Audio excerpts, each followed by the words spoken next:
Welcome to the Exponential Australia Church Leaders Podcast. I'm here today with Edi Stephenson from BDC. Edi, it's great to have you with us today. Thanks for making the time available. And also, I just want to mention that you're one of the board members of Exponential Australia, and really appreciate you being on the board of Exponential Australia as well. So, Edi, first question, what is BDC? Could you unpack that for us? Absolutely. Yeah, great to be with you this morning, Tim. BDC stands for Building a Discipling Culture. And it's something that I guess we put together over a number of years. It's a bit of an eclectic grab bag of ministry tools that we've developed over, a couple of 3 decades in ministry, potentially. And really, it came out of a discontent at what was happening in the church that we were part of, and also the church more broadly, in the absolute paralysis we were seeing of people, Christians, being able to share their faith and see other people come to know Jesus. So that was really where building a discipling culture was birthed. So really, you've trialled these principles at Crossway Church in Melbourne that you and your husband Dale lead. That's correct? And I guess they've developed over a period of time there. Absolutely. Yeah. It started when we were at Mornington Baptist in the New Peninsula, really developing these tools. And then definitely when we've come to Crossway, it's ramped up hugely. So, yeah. Right.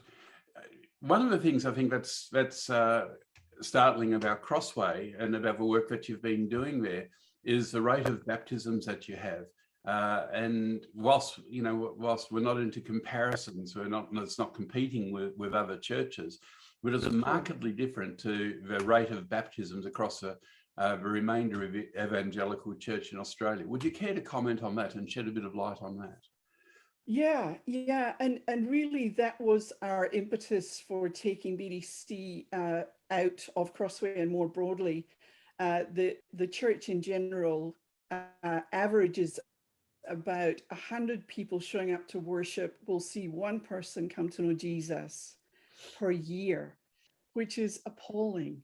It is. And realizing that we started to see at Crossway 10 times that amount. So we were starting to see if 100 people attend church on a Sunday, 10 would make a first-time commitment to Jesus. Yeah, and fantastic. We saw that over about a decade. And we would have churches approaching us and say, what are you doing? Do you have a gun evangelism pastor or evangelism department? What is it that's different? And so we'd have different churches come and spend, a couple of days with our team at Crossway. And they would see, our Sunday service didn't look so different from theirs potentially. But asking us, how do you do it? What are you doing? What is the silver bullet?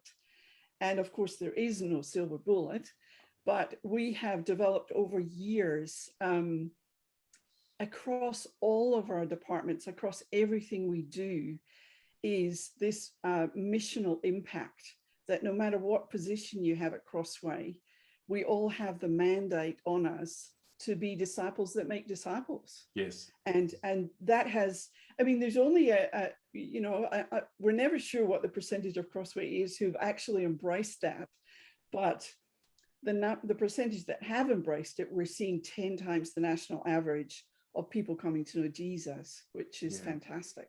I guess like any group of people, you've got your early adapters and your late adapters, but absolutely. The important thing is, as you say, it's not a matter of a silver bullet, and your services may not be markedly different from other churches, but what you've been effective at doing is actually building a discipling culture at Crossway, which you now want to help other churches with.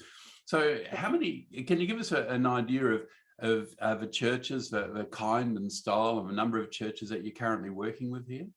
Yeah. So currently we launched this 2 years ago, and we're working with 13 denominations, which is pretty exciting. Who even knew there were 13 or more denominations, but there are. There's many more than that. Yes. But the beauty of building a discipling culture is that we're dealing with biblical principles. So the basic biblical principles can be translated into any denomination. And I think that's the joy of it, that we're not hitting up against denominational walls, but really when you're simply teaching the principles that Jesus lived out, it can be translated into any denomination. And that's what we're seeing. That's great. And roughly how many churches are you currently working with? Right now, we're working with about 120 churches. That's incredible. That's slightly over 1% of the Protestant churches in Australia at present. It is. And our vision over 10 years was to work with 10% of the Australian churches, but we have been told that probably we need to up that to 16 for actually to have a tipping point. Yes. So who knows? We might change that stat. Yes, it's interesting. 16% is the tipping point that an exponential of the United States also work with. So I guess really? There must be some science behind that. But their mission and vision is to get to 16% of American churches reproducing. Wow. Now, so Edi, tell us, what difference does it make? What difference does BDC make to a church? Yeah. Well, I think one of the things is people need to experience the pain of the paralysis of what we're doing. I think it's Andy Stanley who says, when the horse has died, it's time to get off.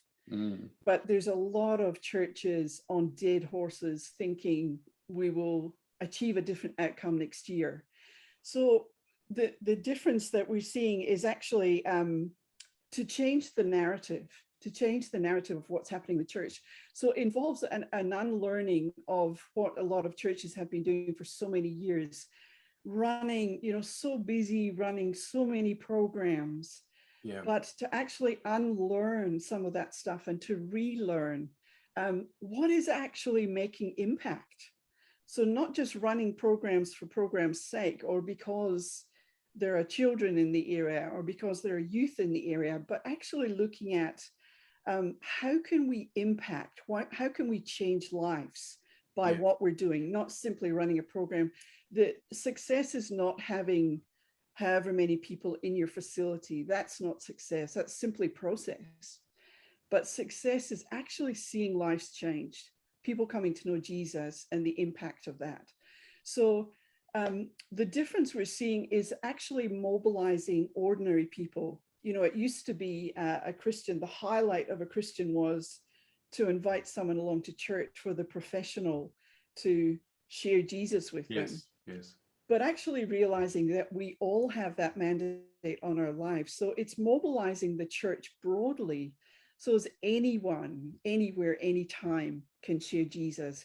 It needs to be so simple that it's actually an anyone thing, and changing the narrative that plays in Christians' minds too I can't do it. I don't know what to say. I don't have the words. What if they ask me a hard question? Actually giving them tools, simple tools that will allow them to be able to share their faith. Is some of the difference that BDC is making. No, that's great. So you're simplifying it so it's reproducible, so anyone can basically do it. Edi, tell us, why is it a 2-year journey? To take people on? Well, the whole thing of changing culture is why it has to be a 2-year journey. It should probably be a 5-year journey, actually. But that would take too long. But it's not just dumping information on someone. It's actually journeying with them to have them unlearn and relearn so much of what they've been doing.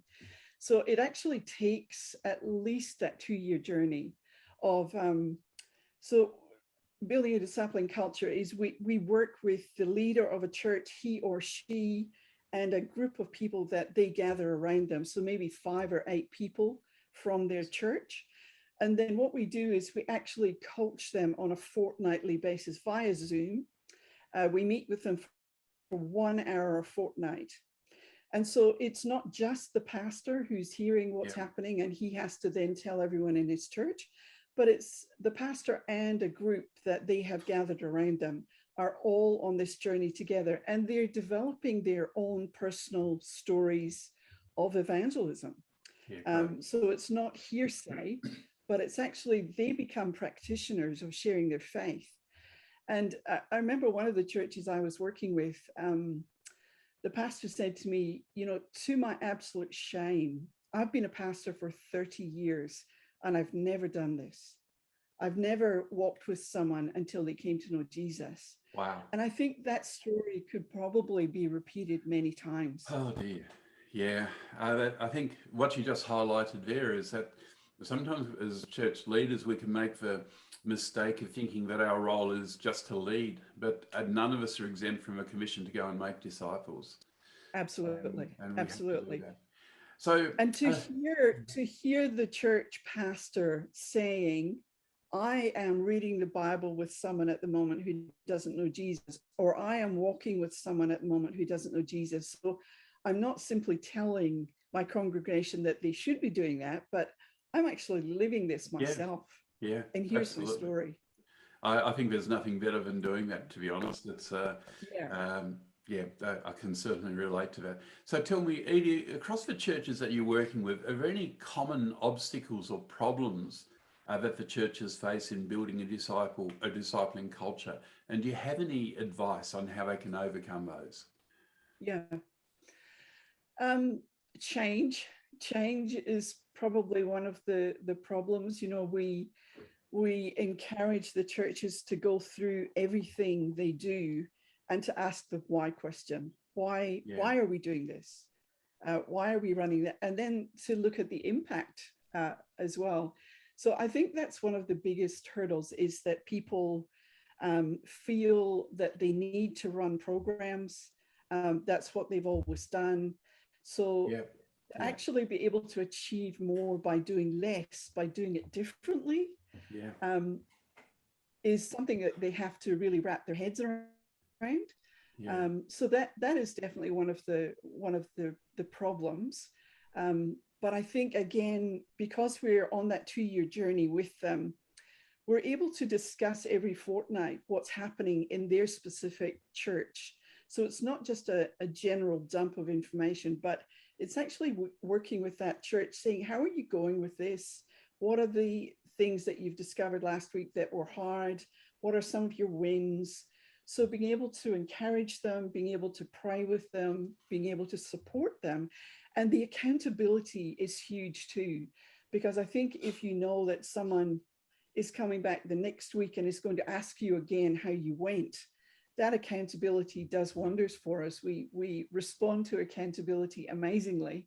Whereas if we're left to our own devices, we might just not bother. That's it. People do what they're held accountable to do. And one of the things, I did quite a bit of study into change management and change theory some years ago. And one of the things that's always stayed with me is the fact that when the world around us is changing, it's no good just trying to do things better. We actually have to do things differently. Absolutely. And, you look at, for example, one of the examples I use is the video store, the good old VCR store. You don't see any of them around these days, and no matter how good the shop would have been, they actually wasn't just a matter of doing things better, but they had to do things differently. Absolutely. And I think a lot of pastors get caught on the trap of actually, and church leaders, of having to do things better, having to bring about more excellence. And I'm not knocking excellence, but that's one of the reasons why there's such a high burnout rate, because we go on the performance track instead of looking for the different. Absolutely. I've also found that most people don't mind change as long as it doesn't affect themselves. That's right. That's right. Anyway, that's enough of that. So just on your journey, it's just an exciting journey that you've been on with BDC. What have you learned about the way that Jesus made disciples? And I think that's one of the biggest learns. I mean, it sounds ridiculous, but it is one of the biggest learns in going back to the words, the ways, and the works of Jesus. So we're familiar with the words of Jesus and the works of Jesus, but we don't seem to pay much attention to the way that Jesus did what he did. And so really a huge part of building a discipling culture is going back to how Jesus did what he did. And Jesus was relational. He spent time in the marketplace with people. He spent time in the synagogue with people. He invested in lives. People were precious to him. They weren't, they weren't a project to be converted or to be, liberated with. They were precious. Yeah. And so Jesus met someone and walked with them at their pace. He met them where they were, and he walked with them towards faith in him. So it wasn't a one thing fits all, mechanism. It wasn't a dump of information, but it was loving them and loving them generously and engaging with them and the things that concerned them, and the challenges they had, and really taking them on that journey. So he used invitation and challenge beautifully with people, inviting them to come into his life, and then challenge to not stay the same as they were. And so just looking at some of the way, obviously Jesus was the master discipler, the master in most things, but going back to the ways of Jesus are absolutely game changers. Yeah, so that's what we're doing, really. That's fantastic. Last question, Edi, it revolves around the difference between evangelism and discipleship. And I guess going back to the 1990s and early 2000s, there's so much focus on evangelism. And I guess that really hooked into the whole church growth principles that we saw at the time. But I've noticed over the last 10 years, roughly 10 years, there's been a real shift away from evangelism as being a self-contained issue in itself to the broader issue of making disciples, and call it disciple making or discipleship. Could you talk us through the difference between the two and why that's important? Sure. And I think in many ways, evangelism has been relegated to an information dump. Giving someone a leaflet or cold calling on someone and sharing Jesus with them, rather than what Jesus did of that zone of challenge, of walking with people. Everyone, can engage with Jesus at their own time, depending on where they are. But if you just do an information dump on someone, they may say, I'm not ready for that, and walk away, and they're lost. But if you actually engage with someone, we talk about having casual conversations, meaningful conversations, spiritual conversations. So actually taking people on that journey of faith, giving them access to your life, having access to their life, being interested in them and loving them, is actually the discipleship pathway that Jesus did. It wasn't simple. I mean, obviously Jesus did pass on information, but it wasn't outside of walking with people in relationship. So he walked with them and did the relationship, the information as part of a relationship. So I think evangelism tends to be more of a conference or a dump. Discipleship is a journey, is a long-term relationship with someone until they come to faith. So evangelism is just one part of the whole discipleship process, but like Jesus said in Matthew 28, 19, 20, the Great Commission, it's teaching them to obey or to apply everything that he has taught us. And absolutely. So that's a lifelong journey. That's a journey of sanctification as well, isn't it? As we walk that journey. No, that's great. Look, I'm just so delighted to see the work that you and Dale and the team are doing, and the impact that you're having on so many churches across our nation. And I think the fact that after 2 years, you're already touching on probably 1.2% of the Protestant churches in our country is phenomenal. But I certainly look forward to seeing that grow. Now, in terms of church planting, one of the things that is dear to my heart, and that is that if we're to see healthy disciples planting healthy churches, they've got to come out of healthy churches that have that kind of DNA. Absolutely. And so I don't think it's possible to have a healthy church planting movement across our country, or should I say movements across the various tribes, unless we see health being brought to those tribes. And so I'm just very, very encouraged. Absolutely. And obviously we celebrate and we're involved in church planting, but as you say, Yes, you are. we plant ourselves. So we want to be a healthy church planting a healthy church, not a stagnant church planting a stagnant church. So yeah, absolutely, Tim. Yeah. Fantastic. Well, Edi, thank you so much for your time today. Really appreciate the insights that you brought and your wisdom and what you and Dale and the team are doing. So thank you. Pleasure, Tim. Pleasure. Lovely to catch up with you today. Bless you. Thanks for listening. For more great resources, please head to our website at exponential.org.au.